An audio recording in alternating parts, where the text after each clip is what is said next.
Hello बच्चे, मैं सागर maths with सागर पे आपका स्वागत करता हूँ। टाइम, स्पीड एंड डिस्टेंस हम लोग कर रहे थे। इससे पहले हम लोगों ने रिलेटिव स्पीड का कॉन्सेप्ट को पढ़ा और उस पर कुछ क्वेश्चन भी किया। आज उसी में हम लोग आगे बढ़ेंगे रिलेटिव स्पीड में ही और कुछ क्वेश्चन को डिस्कस करेंगे। ठीक है, चलिए पहला क्वेश्चन बोलता है, एक बस पटना से दिल्ली 50 किलोमीटर प्रति घंटे के स्पीड से जाती है। यानी पटना है एक पॉइंट पे दिल्ली है। ये पटना हो गया और ये दिल्ली हो गया। यहाँ से एक बस B1 है, B1 बस हो गया जिसकी स्पीड 50 किलोमीटर प्रति घंटा है। अब आगे बोलता है, ठीक उसी समय पटना से ही एक और बस 40 किलोमीटर प्रति घंटे के स्पीड से जाती है। मान लीजिए B2 बस है और वो 40 किलोमीटर प्रति घंटे के स्पीड से जाती है। अब उसके बाद बोलता है, यदि पहली बस दिल्ली पहुंचने में दूसरी बस से 1 घंटा कम लेती है ना, तो 1 घंटा कम लेती है, तो आपको बताना है पटना से दिल्ली की दूरी। तो एक बात बताओ, B1 क्या गया पटना से दिल्ली, B2 क्या गया पटना से दिल्ली, दोनों ने डिस्टेंस बराबर गया। तो जब डिस्टेंस यहाँ दोनों बराबर जा रहा है, यानी इन दोनों के लिए डिस्टेंस क्या है, कांस्टेंट है। तो जब डिस्टेंस कांस्टेंट हो तो आपको पता है कि स्पीड के रेशियो का रिवर्स क्या होता है, टाइम का रेशियो। स्पीड का रेशियो आप क्या है, आपका क्या है, तो 5:4 है। तो टाइम का रेशियो क्या होगा, टाइम यानी समय का रेशियो क्या होगा, तो समय का रेशियो आपका 4:5 हो जाएगा। तो आप देखो इससे इसको कितना कम लग रहा है, तो आप कहोगे 1 रेशियो कम लग रहा है, और ये 1 रेशियो किसके बराबर है, 1 आवर के बराबर है। तो ये 4 रेशियो किसके बराबर होगा, तो आप कहेंगे 4 आवर के बराबर। तो अपने को तो डिस्टेंस निकालना है पटना से दिल्ली। तो डिस्टेंस बराबर क्या होता है, स्पीड इंटू टाइम होता है। तो ये स्पीड है आपका 50 और 50 के स्पीड से जाएगा तो टाइम कितना लगेगा, 4 अगर लगेगा B1 को, तो यानी दूरी क्या होगा, तो 200 किलोमीटर। तो 200 किलोमीटर ये आपका आंसर हो जाएगा। अगर आपको नहीं दिख रहा है तो ये लीजिए, मैं दिखा दे रहा हूँ। 200 किलोमीटर ये आपका आंसर हो जाएगा। चलिए इसी क्वेश्चन को एक और तरीके से कर सकते हैं जो कि इससे भी आसान हो जाएगा आपका। मैं बताता हूं, देखिएगा, आप समझिएगा। अब डिस्टेंस को वो 50 किलोमीटर प्रति घंटे की स्पीड से गया था B1 बस से, और B2 बस से उसी डिस्टेंस को गया 40 किलोमीटर प्रति घंटे। जब डिस्टेंस दोनों का इक्वल सेम डिस्टेंस जा रहा है, तो आप ये कह दो कि जो भी डिस्टेंस होगा 50 और 40 दोनों से कटने वाला होगा। यानी आप दोनों का एलसीएम ले लो। तो मान लिया मैंने 200 किलोमीटर, दोनों का एलसीएम आएगा, यही इसी को डिस्टेंस मान लिया। तो आप बताओ, इसको 4 आवर लगेगा तो इसको कितना आवर लगेगा, तो 5 आवर लगेगा। तो अब बता दो टाइमिंग में अंतर कितना है, तो आप कहोगे 1 आवर का अंतर है। 1 आवर का अंतर है तो डिस्टेंस कितना है, तो 200 किलोमीटर। क्वेश्चन के अकॉर्डिंग क्या बोला था, कितना, क्वेश्चन के अकॉर्डिंग भी तो बोला था 1 आवर का ही अंतर होना चाहिए, यानी इससे जो है इसको 1 आवर ही तो कम लग रहा है। तो 1 आवर कम लग रहा है तो डिस्टेंस क्या है, 200 किलोमीटर। अगर 2 आवर कम लगता तो डिस्टेंस क्या होता, तो 2 आवर में हम लोग निकाल लेते 400 किलोमीटर। लेकिन क्वेश्चन में बोला था कितना आवर कम लगता है, 1 आवर कम लगता है। तो यहाँ पे डिस्टेंस क्या हो जाएगा, 200 किलोमीटर। उम्मीद करता हूँ कि आपको समझ में आया होगा। चलिए अगले क्वेश्चन पे चलते हैं। अगला क्वेश्चन आपसे बोलता है, राकेश घर से ऑफिस जाता है। एक पॉइंट पे राकेश का होम है, एक पॉइंट पे ऑफिस है। एक दिन वह 40 किलोमीटर प्रति घंटे की चाल से जाता है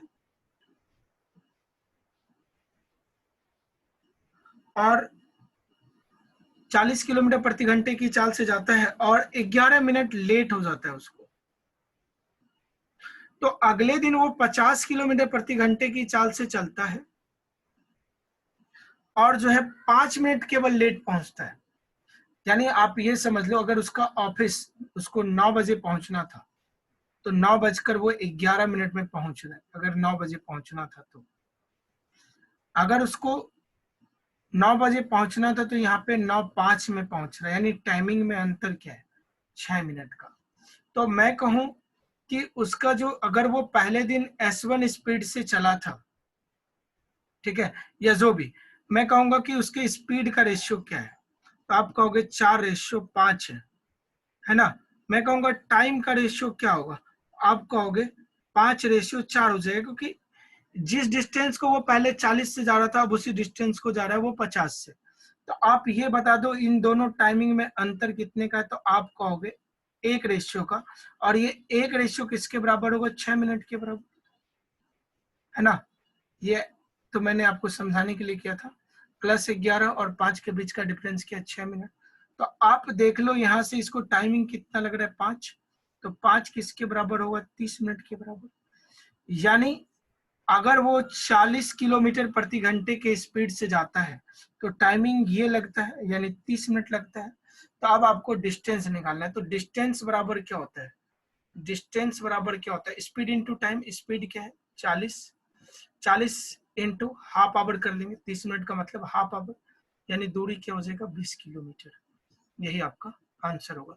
इस तरीके से तो कर ही सकते हो, जैसे कि इससे पहले वाले तरीका में मैंने जैसे बताया वैसे भी इसको कर सकते हो। देखो मैं बताता हूँ, ठीक है, मैं इसको मिटाता हूँ पहले एक बार, ठीक है, आप समझना। तो ऑफिस वो एक दिन 40 के स्पीड से गया, अगले दिन गया 50 से, जो भी डिस्टेंस होगा दोनों से कटने वाला 200 किलोमीटर। तो आप बताओ यहां से इसको कितना आवर लगेगा, तो आप कहोगे 5 आवर लगेगा। यहाँ कितना आवर लगेगा, 4 आवर लगेगा। टाइमिंग में डिफरेंस कितना, टाइमिंग में डिफरेंस 1 आवर का हो गया, और 1 आवर को ही हम लोग कहते हैं 60 मिनट का डिफरेंस, है ना। तो यहाँ पे जा रहा था तो ये 11 मिनट प्लस हो जा रहा था, और यहाँ पे आया तो 6 मिनट प्लस 5 मिनट प्लस हुआ। तो टाइमिंग में डिफरेंस 6 मिनट का, तो 6 मिनट होगा तो डिस्टेंस क्या होगा, बस ये निकालना है आपको। जबकि ये 60 मिनट है तो डिस्टेंस आपको दिया हुआ है 200 किलोमीटर। यानी दोनों के टाइमिंग में 60 मिनट का डिफरेंस है, तो डिस्टेंस क्या है, 200 किलोमीटर। तो 6 मिनट का डिफरेंस होगा तो डिस्टेंस क्या होगा, तो आप कहोगे 20 किलोमीटर, है ना। क्योंकि यहाँ से यहाँ एक जीरो कम हो गया, तो इधर से इधर भी एक जीरो कम कर दो, और यही आपका आंसर होगा। तो उम्मीद करता हूँ आपको ये समझ में आया होगा अच्छे से। तो अब मैं जो भी क्वेश्चन करूंगा इसी तरीके से करूंगा, ये ज्यादा आसान होगा आपके लिए, ठीक है। बस एक बार आपको अच्छे से समझ में आया। चलिए अगले क्वेश्चन पे चलते हैं। अगला क्वेश्चन आपसे बोल रहा है क्या, राम जब 10 किलोमीटर प्रति घंटे की चाल से स्कूल जाता है, ठीक है, तो 10 किलोमीटर प्रति घंटे की चाल से स्कूल जाता है, तो वो जो है 10 मिनट पहले पहुंच जाता है, 10 मिनट पहले पहुंच जाता है।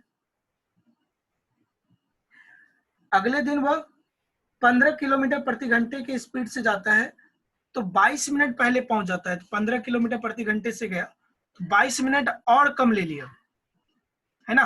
तो जो भी डिस्टेंस होगा दोनों से कटने वाला और दोनों से कटने वाला, दोनों का एलसीएम क्या होगा, 30 किलोमीटर मैंने मान लिया डिस्टेंस है। तो अब ये बता दो इसको कितना आवर लगेगा, तो आप कहोगे 3 आवर लगेगा। इसको कितना आवर लगेगा, 2 आवर लगेगा। टाइमिंग में डिफरेंस कितना है, 1 घंटे का। 1 घंटे का कहने का मतलब 60 मिनट का डिफरेंस है, तो दूरी क्या है आपका, तो आप कहोगे 30 किलोमीटर है। मैं कहूँ यहाँ टाइमिंग में डिफरेंस कितना है, तो आप कहोगे 12 मिनट का डिफरेंस है। तो मैं कहूंगा डिस्टेंस कितना होगा, तो आप कहोगे 6 किलोमीटर होगा, क्योंकि जितना टाइमिंग उसका आधा डिस्टेंस होगा। यानी उसके घर से स्कूल की दूरी क्या है, दूरी क्या है, 6 किलोमीटर है। ये 10 मिनट पहले और ये 22 मिनट पहले, दोनों के बीच का जो डिफरेंस है ये आपका कितना है, 12 मिनट का है।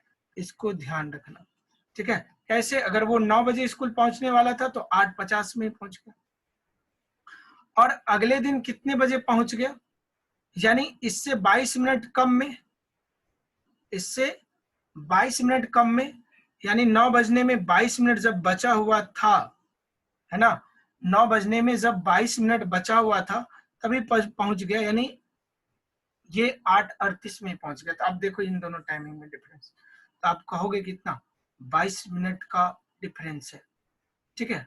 सॉरी 38 नहीं होगा, 28 होगा, 28 होगा ना। तो यानी यहाँ से डिफरेंस कितना, 22 मिनट का, ठीक है। तो इस तरीके से आप इसको ध्यान रखना, ठीक है। अगर आपको ये कंफ्यूजन हो तो डायरेक्ट ऐसे घटा सकते हो, ठीक है। चलिए अगले क्वेश्चन पे चलता हूं। अगला क्वेश्चन है आपका,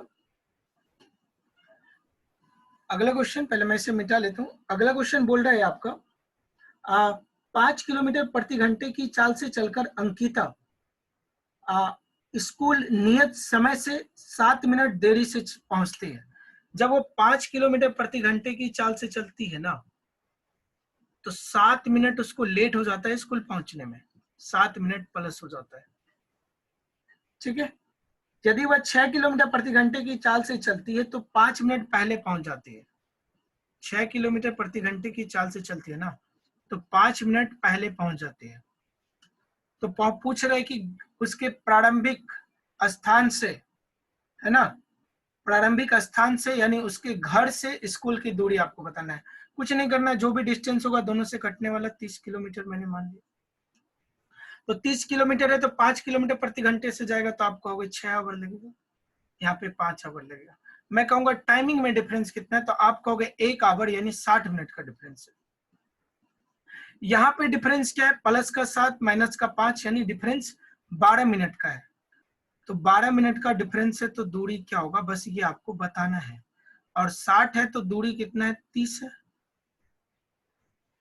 तो 12 होगा तो कितना होगा, तो 6 किलोमीटर होगा, है ना। इसका क्या है आपका हाफ है, तो इसका हाफ है, तो इसका हाफ क्या हो जाएगा 6 किलोमीटर, और 6 किलोमीटर ही आपका क्या होगा आंसर होगा। ठीक है, आप देखो अगर ये आपको समझ में नहीं आया, जैसे कि 9 बजे अगर उसको पहुंचना था, फिर मैं कहूंगा कितने बजे पहुंचा, तो आप कहोगे 9:07। अगर 5 मिनट पहले पहुंचा तो कब पहुंचा, 8:55 पे। टाइमिंग में डिफरेंस देख लो 12 मिनट का। अगर टाइमिंग डिफरेंस आपको समझ में नहीं आ रहा तो आपको ध्यान रखना है, अगर ये प्लस होगा ये एक माइनस होगा टाइमिंग, तो ऐड हो जाएगा। दोनों प्लस प्लस होगा तो क्या होगा, माइनस हो जाएगा। माइनस माइनस होगा तो क्या हो जाएगा, माइनस हो जाएगा। यानी अगर देर पहुंच रहा है तो घट जाएगा, पहले पहुंच रहा है तो क्या होगा, घट जाएगा। पहले पहुंच रहा है एक बार और एक बार देर पहुंच रहा है तो क्या हो जाएगा, प्लस हो जाएगा। ठीक है, तो बस ध्यान रखना कि ये अपोजिट डायरेक्शन होगा तो प्लस हो जाएगा टाइमिंग। ये आप ऊपर भी देख सकते हो। चलिए अगले क्वेश्चन पे हम लोग अब चलते हैं। अगला क्वेश्चन है आपका, बोलता है अमित 5 किलोमीटर प्रति घंटे की चाल से घर से विद्यालय जाता है। 5 किलोमीटर प्रति घंटे की चाल से घर से विद्यालय जाता है, तो वो 6 मिनट देरी से पहुंचता है, 6 मिनट लेट हो जाता है उसको। अगले दिन वह 6 किलोमीटर प्रति घंटे की चाल से चलता है और जो है 2 मिनट पहले पहुंच जाता है। तो आपसे बताना है घर से स्कूल की दूरी क्या है, तो जो भी दूरी होगा दोनों से कटने वाला आप कहोगे 30 किलोमीटर। तो मैं कहूंगा इसको कितना आवर लगेगा, तो आप कहोगे 6 आवर लगेगा। ठीक है, मैं कहूंगा इसको कितना आवर लगेगा, तो आप कहोगे 5 आवर लगेगा। मैं कहूंगा टाइमिंग में डिफरेंस क्या है, तो आप कहोगे 60 मिनट का डिफरेंस है। तो 60 मिनट का डिफरेंस है तो दूरी क्या है, 30 किलोमीटर। टाइमिंग में डिफरेंस 8 मिनट का, देखो अपोजिट डायरेक्शन में मैं जोड़ रहा हूँ, 8 मिनट का। तो डिस्टेंस क्या होगा, तो आप कहोगे 4 किलोमीटर होगा, और 4 किलोमीटर आंसर हो जाएगा। इसका ये हाफ था तो इसका हाफ ये कर दो आप, यही आपका क्या हो जाएगा, आंसर हो जाएगा। तो उम्मीद करता हूं कि इस तरीके से आपको ये अच्छे से समझ में आया होगा, है ना। तो आज के लिए हम लोग यहीं रखते हैं, अब मिलेंगे हम लोग नेक्स्ट पार्ट में। ठीक है।